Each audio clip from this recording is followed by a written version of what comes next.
हिरवटला अपार आयडीचं वाटप केलं म्हणते. हिरवा किडा अनुकूलन हवा. रंग बदलवला त्याला. हो तेच तर म्हटलं ना, अनुकूलन कसं करतात कितीतरी असे सजीव ओळखून यायला पाहिजे की आहे बसून खाताय.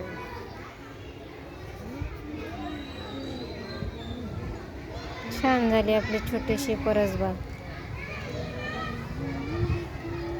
याचं काय आलं हे मक्का मक्याचं कणीस बारीक धरलाय त्याच्यात.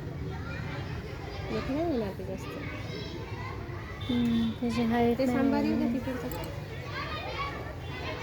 कोथिंबीर. सॉस मध्ये कमी मस्त दोडके लागले. हो ना, किती छान दोडके लागले होते त्याला.